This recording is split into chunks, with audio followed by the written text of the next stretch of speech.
The SETA launched its first skills summit, saying that it wants its workers and industry to be a globally competitive force. The Department of Higher Education and Training lauded the Wholesale and Retail SETA's execution of its training programs, noting that in most instances it had exceeded its agreed targets with the ministry, giving people in-house on-the-job training right across the sector.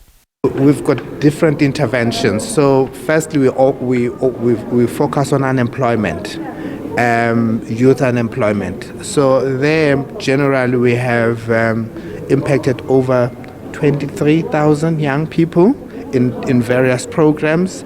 It's either bursaries, learnerships, or skills programs. We also focus on the employed. Okay, so even there we've looked at about 19,000 of the beneficiaries in that particular set, again in the categories that I've indicated. We've also impacted over 6,000 young people that have been given an opportunity. Either they come from a TVET college or they come from a university to be given opportunities. We call it graduate placement or internships.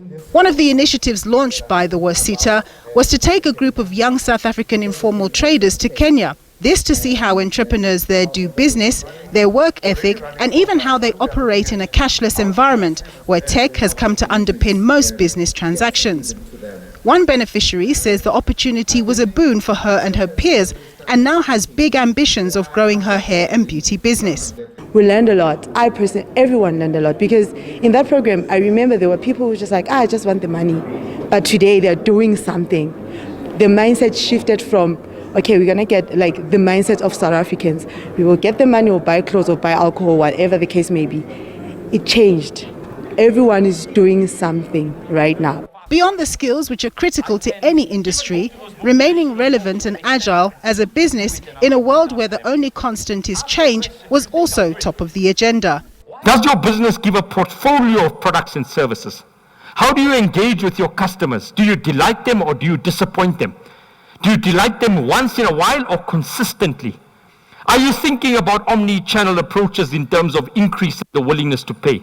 You think of some of the big players in the retail sector in this country who've been particularly successful at being able to create a portfolio built around an omni-channel. How do you reduce the friction that when I come into your store environment, it's easy, it's seamless, it's frictionless, it works.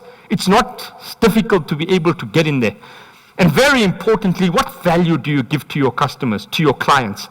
And will that value increase the willingness to pay? So that's the first part.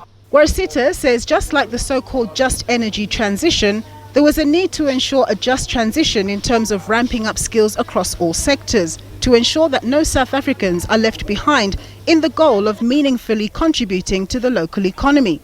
Not to mention the positive socio-economic benefits that come from increased participation. Nompumelelo Siziba, SABC News, Johannesburg.